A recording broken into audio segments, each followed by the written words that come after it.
and your monkey mind is constantly skipping from one tree branch to the next. Yeah. And it's wild sometimes, and I think that's why meditation is such a valuable practice. If you sit and like try to just observe the chaotic nature of your thoughts and how they fleet from place to place. And we call this the lily pad thinker, right? Where it's like your mind tries to stay on the surface of thoughts, and it never goes dunking beneath the surface, because that's hard. It requires intention. But like when you talk, you can only force out one word at a time, which in context of a stream of a sentence is like one thought, right? And so now you're taking that jumble of chaos and you're forcing it out through the lens of your mouth. But I find like the written word to be even more powerful, because it's even slower. It's even slower, so you have to be even more intentional with the word that's coming out. And then you look at it and you go, was that the word I meant? Because often too, like when we're speaking into like, this is why I think most people are really hard, have struggled with like extemporaneous speaking, is because they've never taken the time to really get clear about what it is they think on a topic. And so they're trying to formulate that thought in real time. And so when you see that and you see somebody go on a podcast for the first time and they talk around this topic and you're like, I get where you're coming from, but it wasn't like a perfectly cohesive full circle, all the bullet points match, right? But you get close enough, you get like 80% of the way there and you go, oh, cool. Get the gist. That's very deep and profound what you said there. But then when you like unpack what they said, you go, that wasn't really that deep and profound. You kind of missed this whole other thing.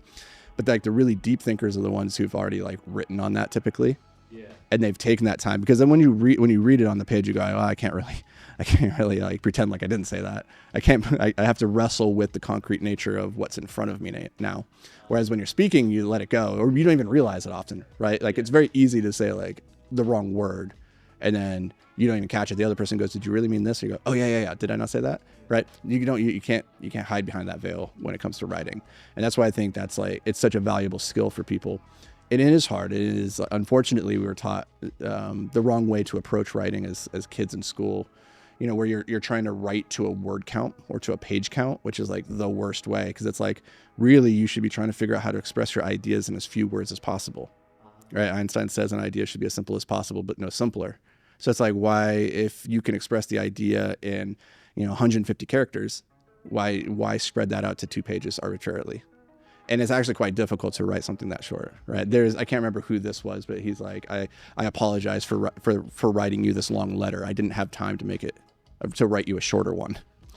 And it's like this interesting like idea that we have that, length equals more time. Like, the more time I put into this, the longer it's going to be. But in reality, the more time you put into it, the shorter it becomes. And this is what I found like with writing the books, was that, I always talk about the difference between the first draft and the final draft is that the final draft is the first draft minus 15%.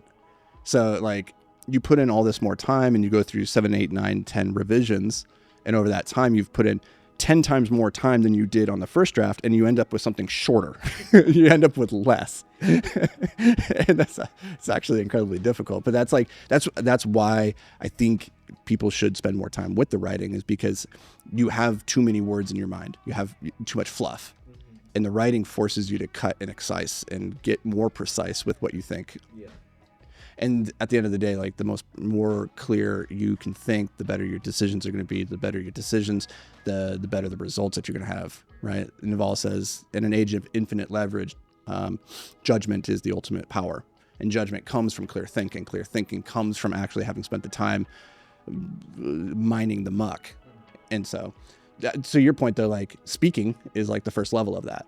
Yeah. In the beginning, God spoke and there was light. Like, let there be light. There was the word, right? Like it's you can get really biblical if you want, or you can go to like any religion. It all kind of starts with the idea that like the spoken word is the manifestation of the logos, of thought, of knowledge, right? But so then that leads me to the next point, which is that when you write, it seems that you develop this softer skill of organization. So recently with my editor, he was thanking me because he's like, thank you for the way you write, because it's a very clear structure. So even when you speak to the camera, I don't have to worry about the editing as much because it's very clear. So have you noticed like that soft skill of organization? Like maybe it's a more natural organization, but is there any significance to that? That kind of just comes about from writing? Because I don't know any frames of writing. Like I don't. I mean, at the end of the day, it's all communication, right? That's the ability to clearly articulate your thoughts, both to yourself, because now you've taken the time to like do the work. That then translates to your ability to communicate it to somebody else, right? And now they understand the message, the idea more clearly. And I can't remember who says this. I really need to work on my attribution here, but the great mistake or great misunderstanding of communication is to believe that it has occurred. Right? Like two people can sit down, they can have a conversation, they can both leave and having completely different experiences of what was communicated. And this is one of the difficulties of like building a team. And you'll experience this is like, as you try to articulate, here's the goal, here's the thing, here's what you did right, here's what you did wrong. They leave and you go, okay, what are we doing next? And they articulate back and you're like, that wasn't what I said at all. Yeah, you're like, shit. So two people can sit and talk for an hour and come away with completely different ideas communicated. And so if you want to be if you want to be more impactful, if you want to be more influential, it's communicating your ideas in a way that is influential. But first, that's to be understood. Before you can influence, you have to be understood. And most people just aren't very good at communicating their words in a way that's understandable. Yeah. So your editor is probably like, oh yeah, I can understand this. That's nice for a change. Because most people I work with, like, I leave feeling too vague. Because a lot of times the feedback will be things like, I'm sure as a graphic designer, it's like, can you make it sizzle a little bit more? Can you make it, maybe it needs a little bit, I don't know, more, right? And people can't articulate what it is that they want. Yeah. And this goes back to like the problem with a lot of the business owners that we work with, which is the reason they struggle with building teams in the beginning is because they struggle to articulate their expectations clearly. And then you think about discontent is what occurs in the gap between reality and expectations. Yeah. Right? You're discontent because you have this idea of what reality should reflect, and that's okay, your expectations, but then reality doesn't reflect that. Yeah. And largely it's because you weren't clear in how you communicated the expectation to the person. So it's not that they lack the skill or they're doing it wrong intentionally or that like nobody's ever going to be as good as you. It's just that you didn't clearly articulate the expectation. Yeah. Right? And you would think that's simple. It's not. Right? Like simple communication is the hardest communication in the world, right?